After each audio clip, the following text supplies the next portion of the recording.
స్తోత్రం. హల్లెలూయా, హల్లెలూయా, హల్లెలూయా. యేసు యేసు నీకే స్తుతి కలుగును గాక. హల్లెలూయా. అందరం అప్పగించుకుందాం. పండగ దినాలలో మనం ఉంటున్నాం. అంత మాత్రమే కాదు, చివరి దినాలలో, రాకడ దినాలలో కూడా మనం ఉంటున్నాం. ప్రభు మనతో మాట్లాడి సహాయం చేయాలంటే ఖచ్చితంగా ఆయన మాట్లాడాల్సిందే.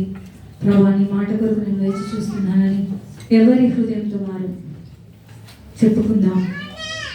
Praise the Lord.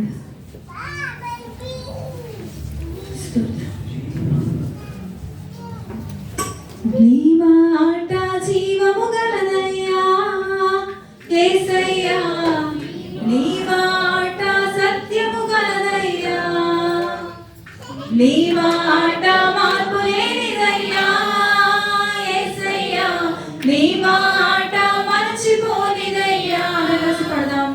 నీ మాట జీవము గలదయ్యా యేసయ్యా, నీ మాట సత్యము గలదయ్యా, నీ మాట మార్పు లేనిదయ్యా యేసయ్యా, నీ మాట మరచిపోనిదయ్యా.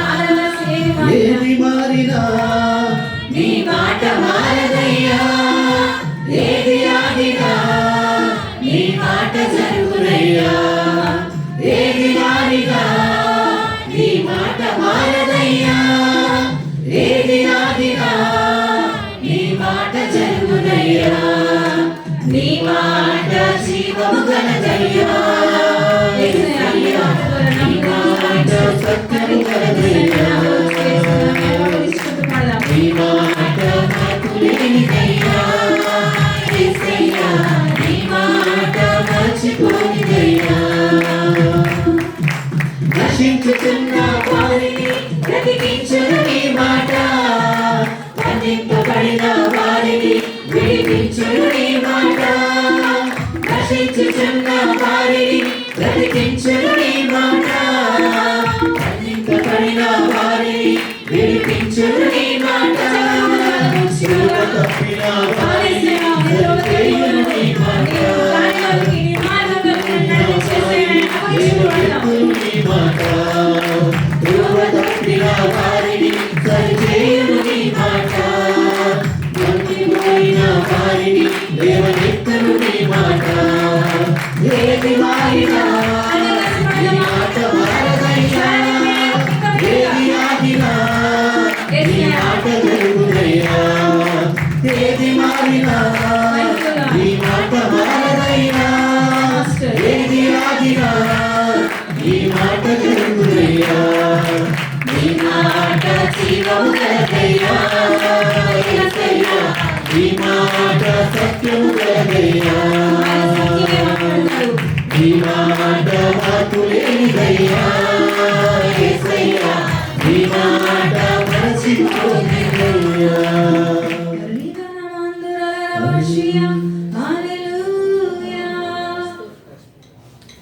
సర్వాధికారి మహోన్నతుడానికి వందనాలు. ఆశ్చర్యకరుణ, ఆలోచనకర్త, బలవంతులకు దేవుడు, నిత్యుడకు తండ్రివి, సమాధానకర్తయకు అధిపతివి, నీ నామానికి ఈ మధ్యాహ్న కాల సమయం శిరస్సు వంచి మా స్తుతులు చెల్లిస్తున్నాం. ప్రియా పరిశుద్ధాత్మ దేవ, మా మధ్యలో మీరున్నందుకు వందనాలు. సంఘమై ఉన్నాం, నీ బిడ్డలమై ఉన్నాం. నీ మాట జీవము కలగని, నీ మాట సత్యమని, ఏది మారినా నీ మాట మారదని నేను సెలవిచ్చాం. అలాంటి మాట ద్వారా మా అందరి హృదయాలను సంధించి మీరు సహాయం చేసి మహిమ పొందువని పరిశుద్ధాత్మ దేవుడా నేను నీకు అప్పగించుకుంటున్నాను. నా జ్ఞానము, నా ఆలోచన మరుగు చేసి మీరు నేను కలిసి పరిచర్య చేసే ఒక గొప్ప భాగ్యం, మరొక తరుణం నా జీవితాల్లో మీరు ఇచ్చినందుకు వందనాలు. ఇచ్చిన అవకాశాన్ని బట్టి నిండు హృదయంతో వందనాలు చెల్లిస్తున్నాం. కానీ నాతో మా అందరితో కూడా మీరు మాట్లాడి మీరే బలపరిచి సహాయం చేయమని యేసు నామమున అడుగుచున్నాం తండ్రి. ఆమేన్. హల్లెలూయా. Happy happy Christmas. Merry merry Christmas. Merry merry Christmas. Happy happy Christmas. ఎంతమంది చెప్పలేదు, చేయెత్తుతారా యథార్థంగా? హల్లెలూయా. ఇక్కడే ఉన్న వాళ్ళందరూ చెప్పండి, దయచేసి స్పందించండి. హల్లెలూయా. దేవుని సమాజంలో అందరూ సమానం, ఎవరు ఎక్కువ కాదు, ఎవరు తక్కువ కాదు. అందరికి అదే పరలోకం, అందరికి అదే బైబిల్, అందరికి ఒకటే రొట్టె, అందరికి ఒకటే తండ్రి, అందరికి ఒకటే, ప్రతిదీ కూడా ఒకటే. హల్లెలూయా. ఆయన అద్వితీయుడు మనకు కూడా ఇచ్చింది అలాంటిది రెండోది ఏమీ లేదు. హల్లెలూయా. దేవుడు ఇచ్చినటువంటి ఈ అవకాశాన్ని బట్టి నేను ఎంతగానో దేవుని స్తుతిస్తూ ఉన్నాను. సేవకులకు కూడా నా యొక్క హృదయపూర్వక వందనాలు. ఎంతో మంది మన కళ్ళ ముందు ఈ సంవత్సరం ఈ దినం లేరు మనకు తెలిసిన వాళ్ళు. ఇందాక సిస్టర్ కూడా చెప్పింది, పాస్టర్ గారు పోయిన వారం చనిపోయారు కదా. అలాగే ఎంతో మంది చార్లీ కిర్క్ అమెరికాలో చనిపోయాడు. మీ అందరికీ తెలిసే, సోషల్ మీడియాలో చూశారు. చక్కని యవనస్తుడు. అలాంటి వారు చనిపోతూ ఉంటే బలహీనులం ఏమి కూడా కొరగానే మనల్ని బ్రతికించాడంటే ఎందుకు అనండి చెప్తారా? నా పని చేసుకోవడానికి, నా కుటుంబాన్ని బ్రతికించుకోవడానికి అంటారా మీరు? హల్లెలూయా. అదొక పక్క అయితే రెండో ప్రక్క ఏంటో తెలుసా?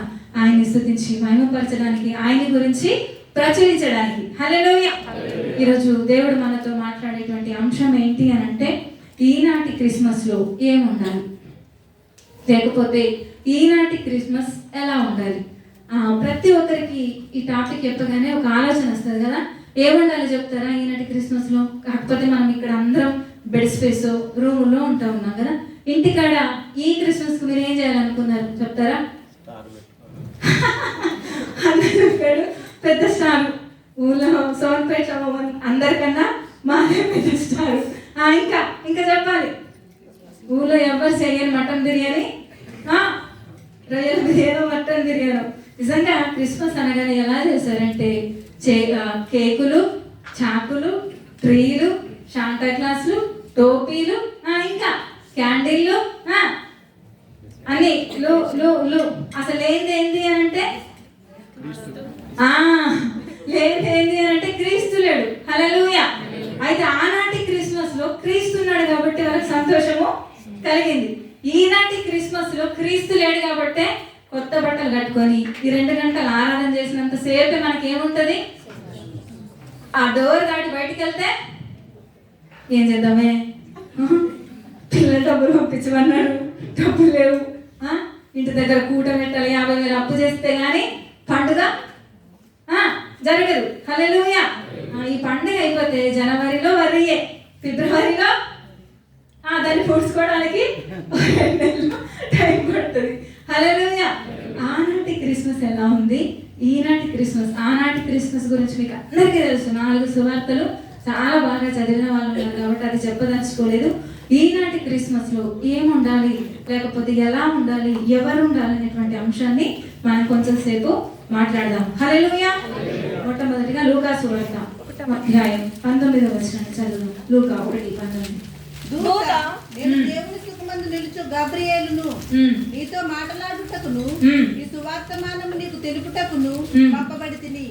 చాలు. హల్లెలూయా. మొట్టమొదటిగా మన క్రిస్మస్ లో ఏముండాలి, ఎవరు ఉండాలి అని మనం ఆలోచన చేస్తే గాబ్రియేలు లాంటి దూతలు మనకు ఉండాలి. హల్లెలూయా.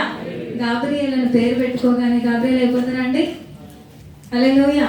ఒక పాస్టర్ గారు ఈ క్రిస్మస్ ఉందని ఒక షర్ట్ బట్ట అది తన దగ్గర పనిచేసే వాళ్ళను వెళ్ళి కుట్టించుకోరా అని చెప్పాడంట. షర్ట్కి ఎంత కావాలో మనకు తెలియకపోయిన కొట్టలు చింపిస్తారు కదా, కట్ చేసి ఇస్తారు కదా, వాళ్ళకి తెలుస్తుందా లేదా? అలాగే ఇచ్చేసాడు, అయిపోయింది. తీసుకెళ్ళి టైలర్ దగ్గరికి వెళ్ళగానే కాసేపటికి ఫోన్ వచ్చింది పాస్టర్ గారికి. ఏంటంటే, అయ్యగారు మీరు నాకు క్లాత్ ఇచ్చారు, నాకు సరిపోవట్లేదు అన్నాడు అంటాడు. అరే ఎందుకు సరిపోవట్లేదు, కొట్టైంది సరిపోతుంది అన్నాడు, హైట్ ఉన్న వాళ్ళకి కూడా సరిపోతుంది అన్నాడంటే, లేదు మరి సరిపోవట్లేదు అంటే, ఒరే వాడికి ఈరా నేను మాట్లాడతానంటే టైలర్తో మాట్లాడాడు. మొత్తానికి ఆయన చెప్పింది ఏంటంటే, వెనకాల 2 ప్యాకెట్లు, ముందట 2 ప్యాకెట్లు, సైడ్కు 4 ప్యాకెట్లు. ఒరే ఎందుకురా ఎన్ని ప్యాకెట్లు అంటే, ఏసన్న గారు పెట్టుకుంటారు మరి, అందుకే నాకు కూడా కావాలన్నాడంట. హల్లెలూయా. దీని అర్థం ఏందో తెలుసా అండి, ఎదుటి వాళ్ళు ఎలాంటి బట్టలు వేసుకోవాలో మనం అలాగే అనుకుంటున్నాం, కానీ ఏసన్న గారి యొక్క సమర్పణ వద్దా అండి? చెప్పండి మీరు, ఏసన్న గారి సమర్పణ వద్దా మనకి? ఆయన వేసే బట్టలు కావాలి, కానీ ఏసన్న గారి సమర్పణ మాత్రం మనకొద్దు. అసలు ఎంత పరిచర్య చేస్తాడండి ఆయన జీవితం, అసలు నోటితో పలకడానికి కూడా సరిపోము. హల్లెలూయా. అంత చక్కటి పరిచర్య. నా జీవితంలో ఒక వాంఛ ఉండే, బ్రతికున్నప్పుడు ఏసన్న గారిని చూడాలని. అసలు చూడలేదు నేను, కానీ చనిపోయిన తర్వాత 2 సార్లు నాకు కలలో కనిపించారు ఆయన. ప్రభువు నా ఆశనాలుగా తీర్చారు. హల్లెలూయా. గాబ్రియేలు లాంటి దూతలు మనకు కావాలి. పేరు పెట్టుకుంటే గాబ్రియేలు కాడు. ఆయన ఇస్తున్నటువంటి సాక్ష్యం ఏంటి అని అంటే, ఇందాక మనం చదివిన మాటలో, నేను దేవుని సముఖమందు నిలుచు గాబ్రియల్ ఎక్కడున్నాడట? ఈ గాబ్రియల్ దూత బైబిల్లో ఏదైనా సమాచారం రావాలంటే మనకి ఎవరి ద్వారా? గాబ్రియల్ ద్వారా. హల్లెలూయా. ఈ గాబ్రియల్ ఎక్కడి నుంచి సమాచారం తీసుకొస్తున్నాడు? చివరి ఉన్నవారు. ఎక్కడి నుండి? వెనకాల ఉన్నవారు. హల్లెలూయా, హల్లెలూయా. ఎక్కడి నుండి సమాచారం తీసుకొస్తున్నారు? వెనకాల దేవుని దగ్గర నుండి. ఎక్కడున్నాడట? దేవుని సముఖంలో. ఈ రోజు మన క్రిస్మస్ ఏం కావాలి అంటే దేవుని సన్నిధిలో నిలిచి దేవుని వర్తమానం చెప్పేటువంటి సేవకులు కావాలి. హల్లెలూయా. గాబ్రియలు దూతలు 2 రెక్కలు ఎత్తేసుకొని తెల్ల బట్టలు వేసేసుకొని ఇదిగో భయపడకూడదు అని చెప్తే గాబ్రియలు పోతారండి? అవ్వరు. హల్లెలూయా. మనకేం కావాలి ఈ రోజు క్రిస్మస్ లో అంటే దేవుని సముఖములో నిలిచేవారు మనకు కావాలి. ఎంతమంది ఉన్నారు మీకు తెలుసా? మన సంఘంలో చాలా మంది కోసం పేర్లు పెట్టి ప్రార్థించే వారి స్థానాల్లో ఉన్నారు. వాళ్ళ విషయాల్లో ప్రార్థన చేస్తున్నప్పుడు ఇలాంటి దర్శనం వచ్చిందని అయ్యగారికి నాకు కూడా షేర్ చేసుకుంటాను. మీకు ఆ సంగతి తెలుసా? మీరు అనుకుంటారు నేను ఒక్కనే ఉన్నాను ఇక్కడ, ఎవ్వరు నేను ఏ పాపం చేసినా నాకు తెలియట్లేదు అని అనుకుంటారు. మీరు రహస్యం అందు చేసేది ప్రార్థన చేసే వాళ్ళ స్థానాల్లో ఉన్నారు. నేను పేర్లు చెప్పి పొగడాలని నా ఇచ్చ కాదు. హల్లెలూయా. తెలుసా మీకు ఆ సంగతి? అలాంటి వాళ్ళని చూస్తే మనకి ఏం కలగాల? చెప్పాలి మీరు, ఏం కలగాల? భయం కలగాలి. హల్లెలూయా. అందుకే గాబ్రియల్ ఏమన్నాడు? మరియతో వచ్చి భయపడకుడి అన్నాడు. హల్లెలూయా. అలాగే గాబ్రియల్ యొక్క ఆ స్థితిని మనం చూసాం. ఈరోజు ఎంతమంది గాబ్రియల్ కావాలి అని అనుకుంటున్నారు? దేవుని సముఖంలో నిలబడి ఆ దేవుని మాటలు అందించడానికి ఎంతమంది సిద్ధంగా ఉన్నారు? గాబ్రియల్ దూతలాగా ఉండాలని అనుకుంటున్నారు, కానీ ఆ యొక్క గాబ్రియల్ యొక్క లక్షణాలు మనలో లేనేలే ఉన్నాయని వాళ్ళు స్తోత్రం చెప్తారా? హల్లెలూయా. ఒక సేవకునికి అవకాశం వచ్చిందంట వాక్యం చెప్పడానికి. ఆ స్థలానికి వచ్చి వాక్యం చెప్పడం అయిపోయింది. తెల్లవారి ఆయన బుక్కో మరి ఏంటో నాకు తెలియదు అది క్లియర్గా. ఆయన ఏపించుకున్నాడు ప్రపంచ ప్రఖ్యాతిగాంచినటువంటి దైవజనుడు అని చెప్పి. హల్లెలూయా. ఉన్నదెంత చెప్పాలి? ఉన్నదెంత? చెప్పుకున్నదెంత? అవునా కాదా? ఇప్పుడు గాబ్రియల్ని అడిగాడు, ఎవరు ఇక్కడ ఎవరితో మాట్లాడుతున్నాడు? జకర్యాతో మాట్లాడుతున్నాడు. జకర్యాతో మాట్లాడినప్పుడు ఒకవేళ వీరే గాబ్రియల్ అయితే మీరేమంటారు చెప్పండి? అసలు నన్ను గురించి ఏమనుకుంటున్నావు? నేను దూతలలో ప్రధానుడను.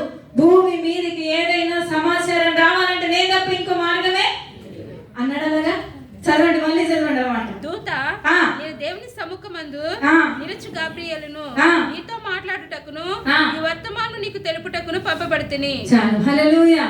ఎంత బాగా చెప్తున్నాడండి. ఈ రోజు మనం చేసేది ఇంత 4 దుప్పట్లు వంచేది ఎన్నిట్లలో పెట్టుకుంటారండి? 40. మీకు తెలుసా? ఇన్స్టా పోస్ట్ అవన్నీ ఏముంటాయి నాకు తెలియదు. మాకు ఏ పోస్ట్ లేవు, ఏమి లేవు. ఉన్నది ఒకటే వాట్సాప్, ఆ యూట్యూబ్లో ఛానల్ తప్ప ఇంకోటి ఏమి కూడా లేదు. ఎవరికన్నా ఏదైనా ఇస్తే కూడా 2 మా ఇద్దరికీ తెలుసు, దేవునికే తెలుసు, ఇంకెవ్వరికి కూడా చెప్పాం. మా బాబుతో కూడా మేము షేర్ చేసుకో. మాకు ఇచ్చింది మేము దేవునికి. ఈరోజు 4 దుప్పట్లు పంచుతున్నారు. ఎన్నిట్లలో పెడుతున్నారు? చెప్పాలి మీరు చూస్తారు బాగా నాకన్నా. ఫేస్బుక్ లో చూసే వాళ్ళు చాలా మంది ఉన్నారు ఇక్కడ. గాబ్రియలు అలాగే చెప్పుకోలేదండి. నేను దేవుని సముఖంలో ఉన్నా, నేనంటే ఏంటి అని అనలేదు ఆయన. హల్లెలూయా. ఈరోజు మనం కూడా దేవుని సన్నిధిలో ఉండి కళలు, దర్శనాలు, దేవుని ఆత్మ నడిపింపు ఉన్నా కూడా మనలో ఏముండాలి? తగ్గింపు స్వభావం మనలో ఉండాలి. ఇందాక అయ్యగారు అన్నాడు, ఆయన బలిష్టమైన చేతుల కింద మనం తగ్గించుకుంటే ఖచ్చితంగా తగిన సమయంలో మనల్ని హెచ్చిస్తాడు ఆయన. హల్లెలూయా. నిన్ను నీవు హెచ్చించుకుంటే, నన్ను నేను తగ్గించుకుంటే, చాలా మందికి ఉదాహరణ తెలుసు కదా. బాధ ఏంటంటే, కష్టం ఏంటంటే అలాగ అప్లై చేసుకోడు. ఏంటంటే అన్ని ఎదురోళ్ళకే. హల్లెలూయా. అందుకని మనం అలాగ ఉండద్దు. ఇంకా మనం చూస్తే రెండోదిగా చూస్తే మరియ లాంటి సమర్పణ కలిగిన స్త్రీలు కావాలి. మరియ లాంటి సమర్పణ కలిగిన పురుషులు కూడా కావాలి. రెండో వ్యక్తి అనుకుంటారు, ఏమనుకుంటారు తెలీదు. ఈ రోజు క్రిస్మస్ ఏముండాలి అని అంటే మరియ లాంటి, చెప్పాలి మీరు. ఫస్ట్ ఏంటిది? గాబ్రియలు లాంటి దేవుని సముఖంలో నిలబడే సేవకులు కావాలి. రెండోది మరియ లాంటి సమర్పణ కలిగిన వారు సంఘాలు. ఎంతమందికి సమర్పణ ఉందండి? ఇక్కడ కూర్చున్న మీ అందరిలో చాలా మందికి సేవా దర్శనం ఉంది. ఎంతమంది సేవ అంటే అన్ని వదిలేసి ఇంకా నేను బైబిల్ సంకలెట్టుకొని తిరుగుతాను, అది కాదు సేవ. మీరున్న పరిధిలో పరిచర్య చేయాలని దేవుడు మిమ్మల్ని ఎన్నోసార్లు ప్రేరేపించాడు, అవునా కాదా? ఎంతమంది చేస్తున్నారు ఆయన పరిచర్య? చెప్పండి, ఎంతమంది ఆయన పరిచర్య చేస్తున్నారు? ఒక్కరోజు చేస్తే ఆ పిలుపు అయిపోదండి. ఒక్కరోజు మనల్ని పిలిచాడంటే జీవితాంతం కూడా ఆయనతోనే ఉండాలి. అపోస్తలులను పిలిచాడు, ఎన్ని రోజులు ఉన్నారు వాళ్ళు? చెప్పండి, ఎన్ని రోజులు ఉన్నారు? జీవితాంతం, మరణం వరకు ఆయనతోనే ఉన్నారు. అది సేవా పిలుపు. మరి అలాంటి సమర్పణ కలిగిన వారు ఉండాలి. సరే, మరియతో దూత వచ్చి ఏం మాట్లాడాడు చెప్పాలి? భయపడకుడి, దయాప్రాప్తురాల నీకు శుభం. సరే, అక్కడ దాకా దాని కంటిన్యూషన్ వాళ్ళే చూద్దాం.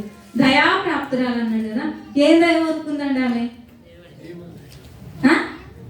దేవుని దయ ఉంటే నాకు ఎంగేజ్మెంట్ అయినాక భర్తతో నేను ఉండక ముందే నాకు గర్భం అవుతుందా అండి? దయ నాది. మీరు చెప్పాలి, మీ దృష్టిలో దయ అంటే ఏంటి? నాకేం లేకపోయినా అందరూ అన్నీ ఇచ్చేయాలి, అది దయ అనుకుంటారు మీరు. కానీ మరియ స్థితి ఏంటో తెలుసా? దయాప్రాప్తురాలా నీకు శుభం అన్నాడు. ఏమన్నా శుభం జరిగిందంటారా? శిలువ మరణం దాకా మీరు చెప్పండి, ఏమన్నా శుభం జరిగిందంటారా?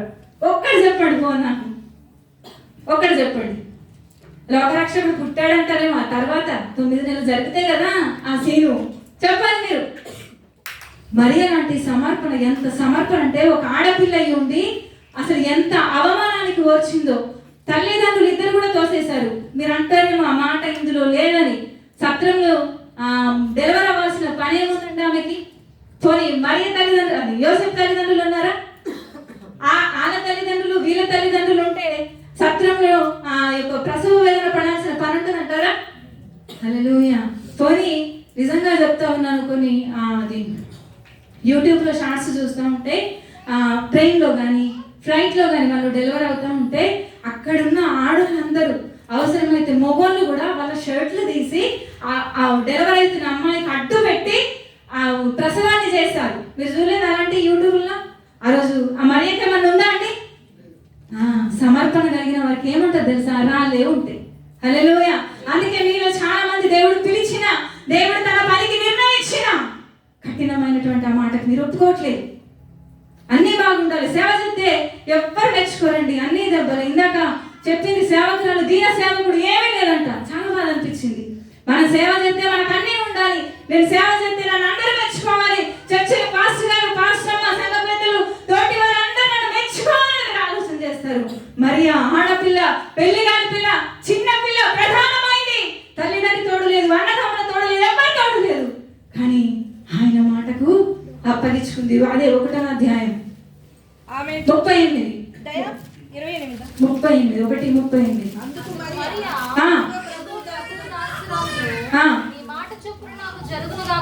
చాలు. హల్లెలూయా. నీ మాట చొప్పున ఏం జరిగిందండి? శుభం ఎక్కడైనా జరిగిందా? దయ ఎక్కడైనా పొందుకుందా? నాకు అన్ని కష్టాలే. యేసయ్యను నమ్ముకున్న కాడ నుంచి అన్ని కష్టాలే ఉంటాయి. సిలువ అంటేనే కష్టం, సిలువ అంటేనే శ్రమ, సిలువ అంటేనే నిందలు, సిలువ అంటేనే అవమానాలు. మీరు ఆలోచన చేయండి. మీ తోటి వాళ్ళు, లేకపోతే మీ మగవాళ్ళేమో మీ ఆడపిల్లలు అనుకోండి, స్త్రీలు, మీరు ఒకవేళ ఎంగేజ్మెంట్ అయిన తర్వాత ఒకవేళ ప్రెగ్నెన్సీ అయ్యారనుకో, మీ తోట వాళ్ళ యొక్క పరిస్థితి ఎలా ఉంటుందండి? చంపడానికి అత్త అవసరం అంటారా? టైంలో అవసరం అంటారా? మీరు చెప్పండి. ఒకవేళ మీకు ఆడపిల్లలు ఉంటే, ప్రధానమైన తర్వాత పెళ్ళవుతే, ఆ పెళ్లి కాకుండా ప్రెగ్నెన్సీ వస్తే ఎలా ఉంటుందండి పరిస్థితి? మీ పిల్లల్ని మీ ఇంట్లో చేర్చుకుంటారా? హల్లెలూయా. మరి అలాంటి సమర్పణ కలిగిన వారు ఈరోజు సంఘాలలో కావాలి. ఆయన శిలువ ఎత్తుకొని ముందుకు నడిచేవాడైన రాజ్యానికి నిజంగా మా ముందు ఏమి అనరు మమ్మల్ని, వెనకాల ఎన్ని మాటలు అవన్నీ కూడా మూట కట్టి దేవుడికి అప్పగిద్దాం. ప్రభా, మనుషులు అంటారని మేము విడిచిపెట్టిపోమైనా మా ప్రాణాలైనా వదిలేసుకోవడానికి సిద్ధమే. నిజంగా అలాంటి సమర్పణ ఉంటే మీ అందరిలో తలా ఒక సంఘాన్ని దేవుడు అప్పగించాడండి. అప్పగిస్తాడా? ఆయన నమ్మదగిన దేవుడు ఆయన. హల్లెలూయా, హల్లెలూయా. అదే యోహాను సువార్తలో మనం చూస్తే 6వ అధ్యాయం 60వ వచనాన్ని మనం చదువుదాం. యోహాను 6:60. ఆయన శిష్యులు అనేకులు ఈ మాట విని ఆ, ఇది కఠినమైన మాట, ఆ, ఇది ఎవడును వినగలడని చెప్పుకొనిది. చాలు. యేసు చాలు. 66.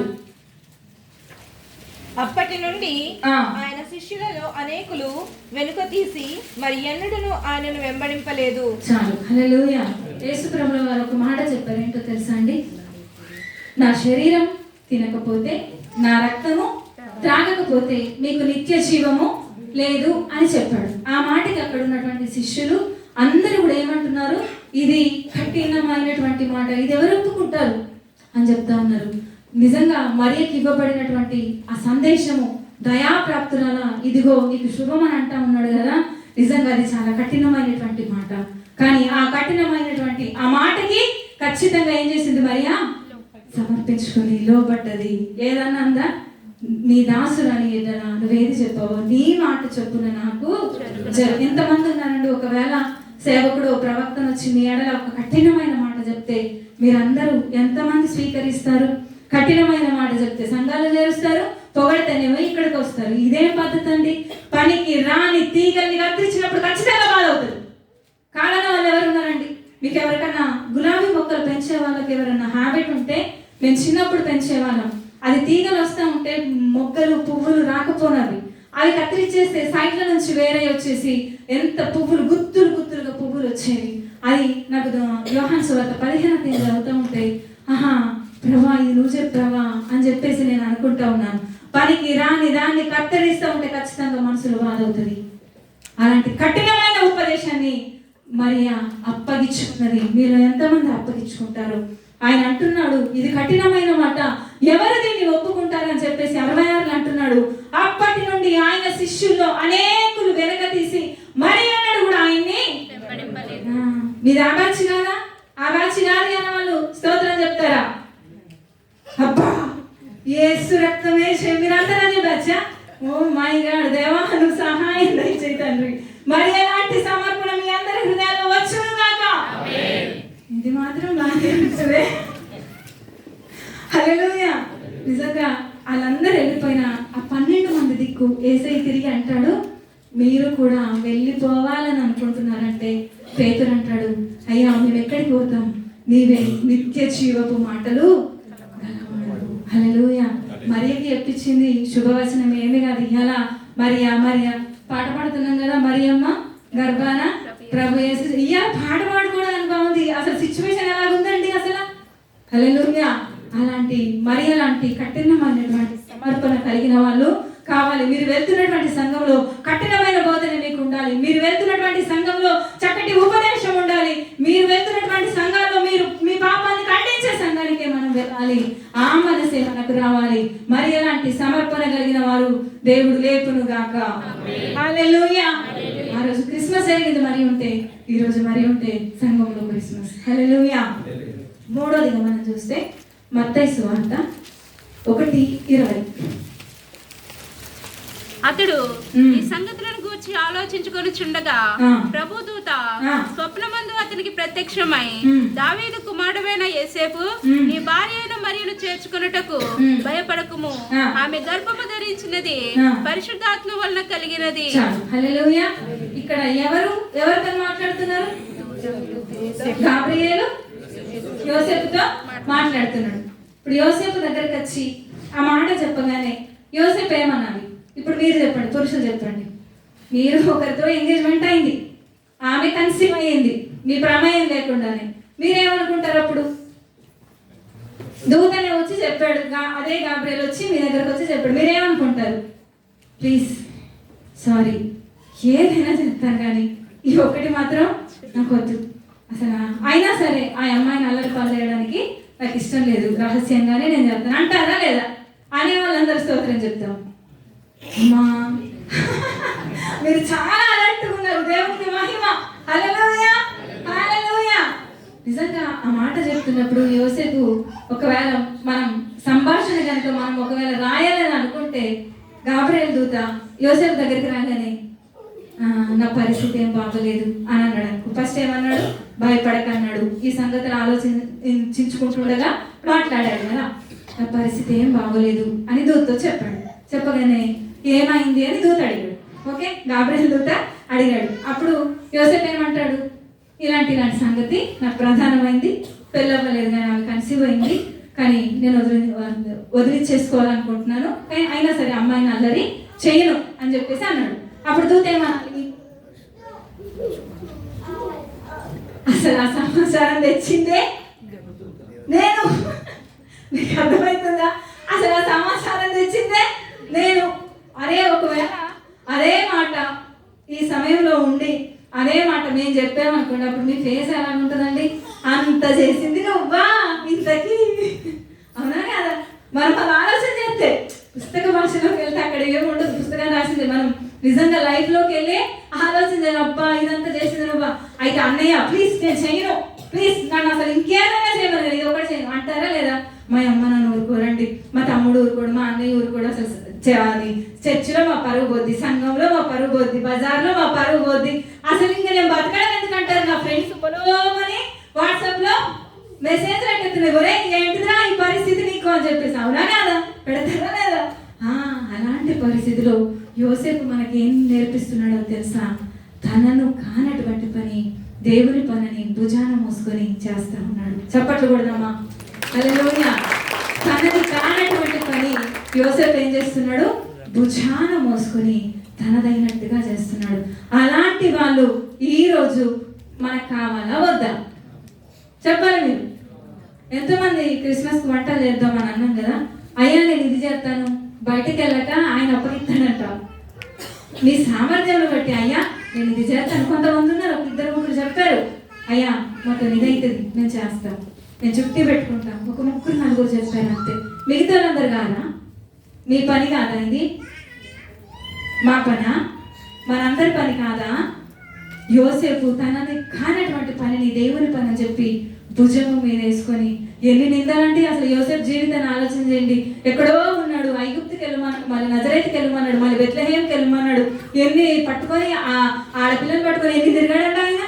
9 నెలలు నువ్వు ఆ గాడిద మీద ఎక్కించుకొని వెళ్తా ఉంటే ఎలా ఉంటుందండి? అసలు ఒంట మీద నువ్వు గాడిద మీద ఎక్కించుకొని వెళ్తా ఎలా ఉంటుంది? ఆ ప్రయాసం అంతా యోసేపుది కదా. మీలో అందరూ కూడా పిల్లలు ఉన్న వాళ్ళు చాలా మంది ఉన్నారు కదా. మీ భార్య ఒకవేళ డెలివరీకి ఉంటే, ఈ మధ్యలో జయరాజు వెళ్ళాడు కదా మన ఇంటికి. ఎందుకు వెళ్ళాడు జయరాజు? పండుగని వెళ్ళాలా? నాకు తెలిసి 99% తన భార్య డెలివరీకి ఉందని. ఎందుకు ఏమైనా చేస్తాడా? ఇప్పుడు డాక్టర్ ప్లేస్ లో ఉంటాడా? ఉన్నాడు. కానీ నా భార్య పక్కన నేను ఉండాలి అనుకున్నాడు, నా వాళ్ళు ఉండాలి అని అనుకున్నాడు. ఆ అమ్మాయి పరిస్థితి బాగాలేదంటే వెళ్ళిపోయాడు. నిజంగా యోసేపు యొక్క పరిస్థితి, అమ్మా నాన్న లేరు, పోనీ సత్రంలోకి వెళ్తే ఎవరైనా దగ్గర తీశారంటే ఆడోళ్ళు మొగలు ఎవ్వరు కూడా దగ్గర తీయలేడు, చాటు పెడదామంటే ఎవ్వరు లేరు, ఒక్కడే ఉన్నాడు. నిందలకు అవమానాలు, కొరే నీకు ఎవరు దగ్గరంటే ఆ అమ్మాయిని చేసుకుంటున్నావేమ్రా అని అంటే ఆయనకు అర్థం కాదు. పరిశుద్ధాత్మ వల్ల ఆమె గర్భం ధరించిందంటే ఎవరికన్నా అర్థమవుద్దా? బయట అన్ని జనులను అడగండి, ఆ మాట అడిగితే మీరన్నా నాకు పుట్టించేసి చెప్తా ఉన్నారంటారు. యోసేపు లాంటి వాళ్ళు ఈరోజు సంఘంలో కావాలి. ఆ రోజు క్రిస్మస్ లో యోసేపు ఉన్నాడు కాబట్టి ఆనంద క్రిస్మస్ అయింది. ఈ రోజు ఇది కూడా ఆనంద క్రిస్మస్ కావాలి మన జీవితంలో, మన సంఘంలో అనుకుంటే యోసేపు లాంటి వాళ్ళు మనకు కావాలి. హల్లెలూయా. 4వదిగా మనం చూస్తే లూకా సువార్త 2వ అధ్యాయం 15 నుంచి 20 వచనాలు చదవండి. కంటిన్యూషన్. ఆ దూతలు తమ యుద్ధ నుండి పరలోకమునకు వెళ్ళిన తర్వాత ఆ గొర్రెల కాపరులు జరిగిన ఈ కార్యమును ప్రభువు మనకు తెలియజేయించి ఉన్నాడు. మనము బెత్లెహేము వరకు వెళ్ళి చూద్దాము రండని ఒకనితో ఒకడు చెప్పుకొని త్వరగా వెళ్ళి మరియను యోసేపును తొట్టులో పండుకొని ఉన్న శిశువును చూచిరి. వారు చూసి ఈ శిశువును గురించి తమతో చెప్పబడిన మాటలు ప్రచురణ చేసిరి. గొర్రెల కాపరులు తమతో చెప్పబడిన సంగతులను గూర్చి విన్న వారందరూ మిక్కిరి ఆశ్చర్యపడిరి. గొర్రెల కాపరులు తమతో చెప్పబడినట్టుగా తాము విన్న వాటిని కన్న వాటిని అన్నిటిని గూర్చి దేవుని మహిమపరచుచు స్తోత్రం చేయించు తిరిగి వెళ్ళిరి. హల్లెలూయా. ఈరోజు సంఘంలో ఏం కావాలంటే గొర్రెల కాపరులు పిల్లలకు అదేంటి గోసి పెట్టేసి ఆ గొర్రెల కాపర్లాగా ఒక కర్రీ ఇచ్చేసి హై హై హై అనుకుంటూ అంటారు. వాళ్ళు కాదు కావాల్సింది, రియల్ హీరోలు కావాలి. డమ్మీ ఎవరైనా చేస్తారు, డ్రామా ఎవరైనా చేస్తారు. రియల్ హీరోలు సంఘములో మీరు గొర్రెల కాపర్లు కావాలి. వాళ్ళు చేసిన పని ఏంటో మీకు అందరికీ తెలుసు. ఏంటి చేస్తారు చెప్తారా? గొర్రెల కాపర్లు. ఇందాక చదివాను కదండి, మిమ్మల్ని ప్రశ్న అడిగితే చదివే అడుగుతున్నాను. వెనకాల ఉన్న వాళ్ళు స్తోత్రం చెప్దామా? అబ్బా మంది అవుట్ ఆఫ్ సర్వీసే. యేసు రక్తమే జయం. దేవుడి నిద్రమత్త ఆత్మ నుండి విడుదల కలుగునుగాక. హల్లెలూయా, హల్లెలూయా. చెప్పాలి, గొర్రెల కాపర్లు ఏం చేశారు? ఇవాళ మనం ఏం చేయాలా? మా చర్చిలో 1000 క్యాండిల్ పెట్టేసామండి. మా చర్చిలో 10,000 రూపాయల స్టార్ పెట్టేసామండి. మా చర్చిలో అసలు ఎవ్వరు చికెన్ బిర్యానీ చేసామండి. అదానా మనం చెప్పేది? మీరు బస్సులో వెళ్తారు కదా క్రిస్మస్ రోజు, కదా అంతంగా చెప్పండి ఒక మాట. బస్సులో కూర్చున్నాక దేని గురించి మాట్లాడతారు? చెప్పాలి. రే 50 కేజీలు చికెన్ సరిపోయింది, అవునా కదా? నిజంగా చెప్పండి. అరే మేము తెచ్చాం కదా, పులిహార సూపర్ అయింది. మరి ఇయగా గొర్రెల కాపరులట దూతలు ఏం చెప్పాడో, ఏం చెప్తున్నారు? అదే కన్న వాటిని విన్న వాటిని చెప్పారట. ఈరోజు గొర్రెల కాపరులుగా మనందరం ఉండుముగాక. అలాంటి సువార్త పరిచర్య భారం మనలో ఉండదుగాక. ఈరోజు దేన్ని ప్రకటిస్తున్నాం? సరే, మనం ఏం ప్రకటించాలా? యేసు పుట్టాడు, తారొచ్చింది, జ్ఞానులు వచ్చారు, ఇదా మనం ప్రకటించేది. ఈరోజు ఏం ప్రకటించాలి మీరు చెప్పండి. ఈరోజు ఎవరు రక్షణను గూర్చి ప్రకటించాలి మీరు. నా జీవితంలో నాకు ఈ వ్యాధి నుంచి విడుదలిచ్చాడు, నాకు ఈ నొప్పి నుంచి విడుదలిచ్చాడు, ఈ బాధ నుంచి విడుదలిచ్చాడు. మమ్మల్ని అడిగితే దయ్యము బట్టి చచ్చిపోయే ఆఖరి స్థితిలో, రేపైతే నా జీవితం క్లోజ్ అయ్యే స్థితిలో దేవుడు నన్ను ఈ రోజు వరకు సజీవుల లెక్కలో ఉంచారు. సజీవులే కదా నిన్ను స్తుతిస్తారని దేవుడు చెప్పాడు. ఈ రోజు వరకు నేను సజీవంగా ఉండి దేవుని స్తుతిస్తున్నాను. హల్లెలూయా, హల్లెలూయా. మీలో మీ జీవితాలు ఒక సాక్ష్యం కావాలి. చర్చిలో జరిగింది, ఈ వాక్యం ద్వారా దేవుడు నన్ను విడిపించాడు. మీ బంధువులకు చెప్పండి, మీ స్నేహితులకు చెప్పండి, మీ తోటి వారికి చెప్పండి. ఇంగ్లీష్ హిందీ మీలో చాలా మంది మాట్లాడుతూ ఉంటారు లొకేషన్లో, వాళ్ళకు కూడా చెప్పండి. ఒక్కరోజు కాకపోయినా ఒకరోజు అది ఖచ్చితంగా నెరవేర్చబడుతుంది. హల్లెలూయా. గొర్రెల కాపరులు కన్నదాన్ని విన్నదాన్ని చూచి ప్రకటించారు. ఈరోజు మనం కూడా ఆ రీతిగానే గొర్రెలుగా ఉందుముగాక. ఆయన రాకడను గురించి మనందరం కూడా చెప్పుదుముగాక. ఇంకో విషయాన్ని కూడా మనం చూద్దాం. అదే లూకా సువార్త 2వ అధ్యాయం 13వ వచనం. వెంటనే పరలోక సైన్య సమూహము ఆ దూతతో కూడా నుండి 14 కూడా సర్వోన్నతమైన స్థలములలో దేవునికి మహిమయు ఆయనకిష్టులైన మనుషులకు భూమి మీద సమాధానమును కలుగును గాక అని దేవుని స్తోత్రము చేయుచుండెను. చాలు, హల్లెలూయా. ఐదోదిగా ఏంటి అంటే మనం దూతలాగా ఉండాలి. ఫస్ట్ కూడా గాబ్రియల్ దూతను చూసాం, కానీ ఆయన పని వేరు కాబట్టి ఈరోజు దూతల్లాగా ఉండాలి. దూత చేసిన పని ఏంటి? వాక్యాన్ని చదివించింది కదా, చెప్పండి. స్తోత్రాలు చేస్తా ఉన్నారు, స్తుతి చేస్తా ఉన్నారు. ఇందాక ఆరాధన చేసేటప్పుడు స్తోత్రం చెల్లిద్దామంటే ఎంతమంది నోరు తిప్పుతారంటే అసలు చాలా మంది నోరు తెరవట్లా. నేనంటే నా పక్కన వాళ్ళు చూసుకుంటారేమో, లేకపోతే నేను నాట్యం చేస్తే నా పక్కన వాళ్ళు నన్ను చూస్తారేమో. ఎంతమంది సిగ్గుపడుతున్నాడు? ఆయన గురించి సిగ్గుపరచబడేవాడు ఎవడు కూడా ఆయన రాకల్లో కూడా ఎత్తబడడు. ఆయన కూడా మనల్ని గురించి సిగ్గుపడతాడట. హల్లెలూయా. మీరు ఏ కొలతతో కొలుస్తారో అదే కొలత. దాంట్లో ఏమైనా తేడా ఉంటుందా అండి? ఏమి తేడా ఉండదు. అందుకే ఎక్కడికి పోయినా ఒకవేళ రాజకీయ సర్టిఫికెట్ల కాడికి పోతే ఎస్ ఐఎమ్ క్రిస్టియన్ అని చెప్పండి. ఎంతమందికి దమ్ము ఉందండి అసలు క్రిస్టియన్ అని చెప్పుకోవడానికి? మీకు ఒక చిన్న ఉదాహరణ చెప్పనా? జాన్ పాల్ పుట్టిన తర్వాత అయ్యగారు దుబాయ్ వచ్చేసారు. బాబుని కమ్మర్పల్లిలో స్కూల్లో జాయిన్ చేయడానికి వెళ్ళాము. ప్రిన్సిపల్ గారు పిలిచారు, అంతా ఫిలప్ చేశారు అదంతా. అమ్మ మీ రిలీజియన్ ఏంటి అని అన్నాడు. నాకు బొట్టు లేదు, మరి భర్త లేడా అనుకున్నాడో ఏమనుకున్నాడో తెలీదు. ఏంటి రిలీజియన్ అంటే మేము క్రిస్టియన్స్ అన్నాం. కన్వర్టెడ్ అని అంటే సరే ఆయనకు అర్థం అవడానికి అవును కన్వర్టెడ్ అన్నాం. సరే ఆయన ఒక మాట చెప్పాడు, నాకు సలహా ఇచ్చాడు. అమ్మ క్రిస్టియన్ అని అంటే ఫ్యూచర్లో మీకు ఏమి కూడా రావు కాబట్టి నేను హిందూ అని రాస్తానన్నాడు. సార్ చావు రేవు నాగడి మీద చేయేసాం, బతికైనా సావైనా ఇచ్చిన దేవుడు ఖచ్చితంగా అవన్నీ పోషిస్తాడు. మాకు ఆ నమ్మకం ఉందంటే అమ్మా నీ వయసు చిన్నది, ఆవేశంతో మాట్లాడుతూ ఉన్నావు, వద్దు అని చెప్పాడు. నీ భర్తను అడిగి నాకు మెసేజ్ పెట్టు 2-3 రోజులు అంటే నా భర్తది నాది ఒకటే నేనేమంటే కాదు అన్నాడు. సరే 3 రోజులు అయిన తర్వాత మళ్ళీ అయ్యగారిని అడిగితే మాట మార్చేదే లేదు, హిందూ లేదేం లేదు, క్రిస్టియన్ అని పెట్టించు అని చెప్పాడు. క్రిస్టియన్ అని పెట్టాక ఇంకా మీ దౌర్భాగ్యం, నేను ఏం చేయలేను, ఇంకా దేవుడే మిమ్మల్ని చూసుకుంటాడని చెప్పి క్రిస్టియన్ అని రాశాడు. నిజంగా 2వ తరగతి దాకా ఆ యొక్క ఇండియాలో చదివాడు వాడు.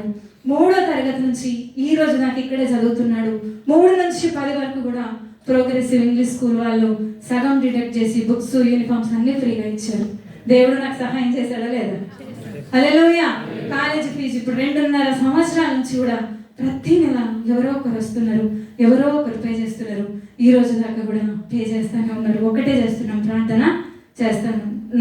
నా బిడ్డ ఎడ్యుకేషన్ కొరకు నా డిగ్రీ మార్చుకోలేదు, నా సర్టిఫికెట్ మార్చుకోలేదు. ఐఎమ్ క్రిస్టియన్, నేను దేవుని బిడ్డను, నేను రారాజు బిడ్డనేది కూడా నాకు కుదవలేదు. హల్లెలూయా.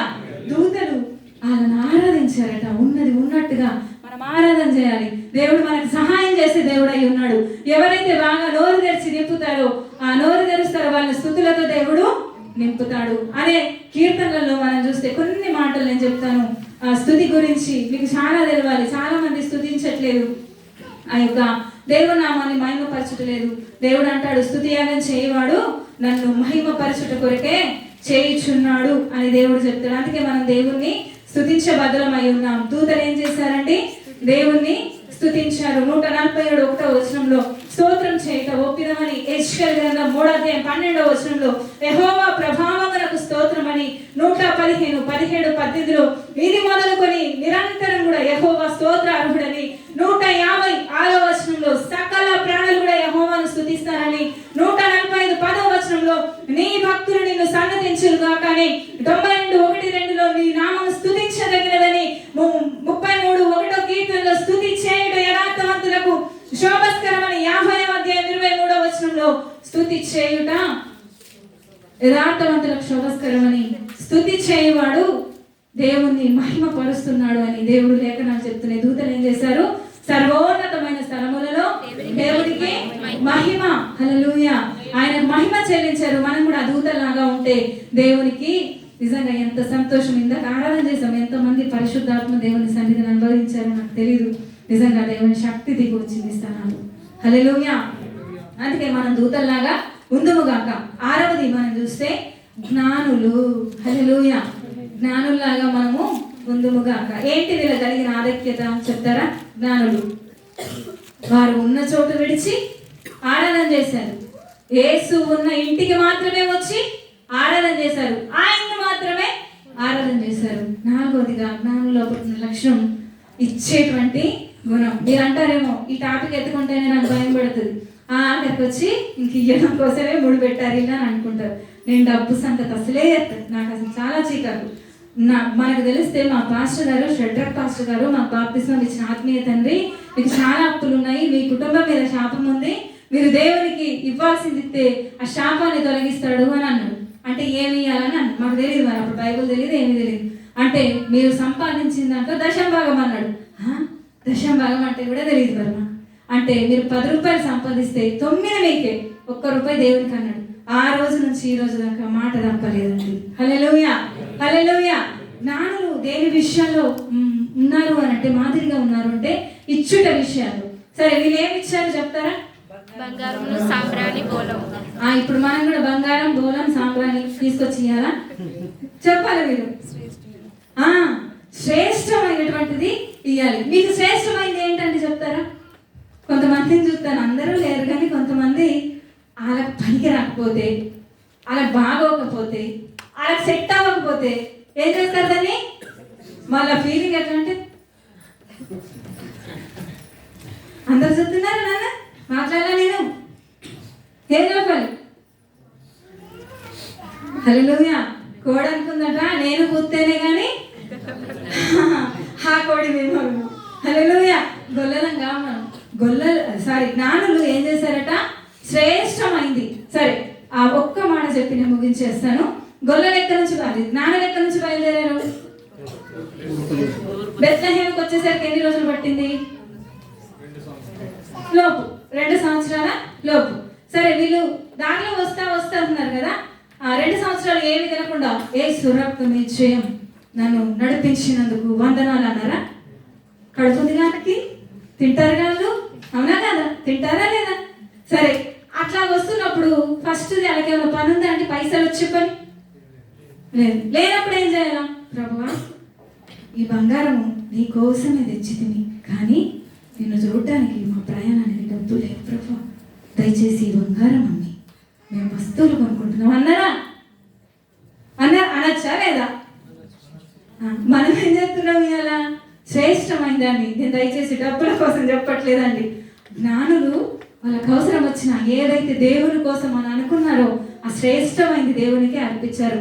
ఈరోజు మనం బంగారం వెండి తీసుకురావాల్సిన అవసరం లేదు. మీ హృదయమే దేవునికి అర్పణ. మీరు ఇచ్చే స్తుతే దేవునికి అర్పణ. ఇంకో విషయం, ఇంకో వైపు చెప్పమంటారా? మీకు శ్రేష్టమైన దాన్ని దేవునికి ఇచ్చేయండి. ఏంటి మీకు శ్రేష్టమని చెప్తారా? యవ్వన వయసు దేవునికి శ్రేష్టమైంది. మనం కూడా శ్రేష్టమైంది. ఎంతమంది మీ యవ్వన వయసులో దేవునికి ఇవ్వడానికి సిద్ధపడతా ఉన్నారు? చేతుతారా? 3, 4, 5 కొంచెం ఆలోచన చేసి 6, 7, 10 ఒక్కరిని చూసి ఒక ధైర్యం తెచ్చుకున్నట్టున్నారు కదా. యవ్వనాన్ని దేవునికి అప్పగించాలి. నిజంగా యవ్వన వయసులో దేవుడు మమ్మల్ని పట్టుకున్నాడు. ఈరోజు ఈ రీతిగా నిలబడడానికి కారణం ఆ వయసే. ఆ వయసులో అంతా ఫాస్టింగ్ ఉండాలంటే రాత్రి ఒక 24 గంటల దాకా అసలు ఏమి మంచినీళ్ళు కూడా తాగకుండా ఉన్నాం. అప్పుడు వయసు వచ్చింది 43 కాబట్టి చేయలేని పరిస్థితి. యవ్వనస్తులారా, దేవుడు మిమ్మల్ని అడుగుతున్నాడు, మీ శ్రేష్టమైన యవ్వన జీవితాన్ని ఆయన కొరకు ఇవ్వండి. అయితే ఈ అన్ని విషయాలలో మరియను ఎవరన్నా పొగిడారా అండి? గాబ్రియేలు దూతను ఎవరన్నా పొగిడారా? యోసేపుని ఎవరన్నా పొగిడారా? గొల్లల్ని ఎవరన్నా పొగిడారా? జ్ఞానులు ఎవరన్నా పొగిడారా? దూతల్ని ఎవరన్నా పొగిడారా? ఇప్పుడు మనం నేర్చుకోవాల్సింది ఏంటంటే ఏ వ్యక్తులకు అలవాటు చేసుకోకండి. మనుషులు మిమ్మల్ని తిట్టినా కూడా దేవుని పని చేయండి. హల్లెలూయా. ఈ జ్ఞానులు వాళ్ళు బయలుదేరి వస్తూ ఉంటే ఎన్నో ఖర్చులు, ఎన్నో ఆటంకాలు అయినా సరే శ్రేష్టమైంది దేవుడికి ఇచ్చారు. యవ్వన జీవితాన్ని ఇవ్వాలి, మన సమయాన్ని కూడా దేవుడికి ఇవ్వాలి. 24 గంటలు పనిచేస్తున్నారు కొంతమంది. ఎప్పుడు చూసినా డ్యూటీ అంటారు, ఎప్పుడు చూసినా డ్యూటీ. మరి ప్రార్థన వాక్యం అంటే, ప్రభువా బాగా అలసిపోయాను, నా వల్ల కావట్లేదు, యేసు రక్తమే తినేటప్పుడు కూడా ఆ ఫుడ్ కూడా ఏముండదు, మీరే చెప్పాలి. హల్లెలూయా. మంచినీళ్ళు తాగినా, టీ తాగినా, బిస్కెట్ తిన్నా, చిన్న చాక్లెట్ ఎవరైనా ఇచ్చిన మనసులో స్తోత్రం అంటే ప్రార్థన చేసుకునేంత ఉండదు కాబట్టి దేవానికి స్తోత్రం మనసులో. చాలా మందికి అలవాటు అన్నం పెట్టగానే అలా ఎవరు ఏమంటారు? బైబిల్ ఉంది, నేను చెప్పదలుచుకున్నా. ప్రార్థన చేయకుండా ఆహారం మింగే వారిని బైబిల్ ఏముందో నేను చెప్పదలుచుకోలేదు. హల్లెలూయా. మన సమయాన్ని దేవుడికి ఇవ్వాలి. మీకు ఏదైనా తలాంతులు ఇస్తే దేవుని కొరకు వాడబడాలి. తలాంతులు ఇచ్చేది ఎవరు? శ్రేష్టమైంది ఇవ్వాలి, మన హృదయాన్ని ఇవ్వాలి. అన్నిటికన్నా ముఖ్యంగా మొదటి స్థానం. ఎంతమంది మొదటి స్థానం దేవునికి ఇస్తున్నారు? తెల్లారి లేవగానే ఫస్ట్ మీరు చేసే పని అని చెప్తారా?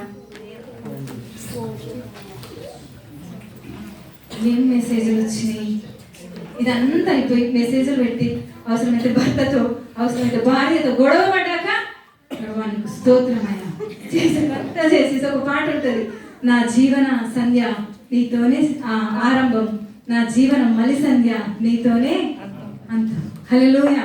ఆ పాట నాకు చాలా బాగా ఇష్టం. నిజంగా దేవునికి స్తోత్రం. పొద్దుట ఎవరు మాట్లాడించిన నేను అసలే వాళ్ళు ఎవరు ఎంత ఎమర్జెన్సీ ఉన్నా అని కూడా నేను అన్నాను, ప్రభు ఏదో శోధన తప్పించని యేసు రక్త విజయం చిన్న ప్రార్థన చేసుకోవాలన్నా మాట్లాడతాను. హల్లెలూయా. అసలు అంత ఛాన్సే రాని అసలు. హల్లెలూయా. ఈరోజు ఆనంద క్రిస్మస్, ఈనాటి క్రిస్మస్ ఏముండాలి చెప్తారా? చెప్పాలి, ఉండాలి అని అనకండి, మళ్ళీ ఎదుటాలకే అప్లై అయిపోతుంది. గాబ్రియేలు లాగా నేను, మీరు ఫిలప్ చేస్తారా? అయితే మీ కార్యాలు పూరించిన బాగా వచ్చింది. అయితే గాబ్రియేలు లాగా నేను, అమ్మా హల్లెలూయా. మరియలాగా నేను సమర్పణ కలిగిన స్త్రీలు, పురుషులు సంఘాల్లో కావాలి. యోసేపు లాగా తనది కానటువంటి పనిని ఇది దేవుడి పని అని చెప్పి దేవుడు ఒక్క మాట చెప్పాడని తన పని ఆగిపోయినా దేవుడి పని భుజం మీద మోసుకునే వాళ్ళు కావాలి. 4 గొర్రెల కాపరులు, వారు విన్నది కన్నెలంతా కూడా ఏం చేశారు?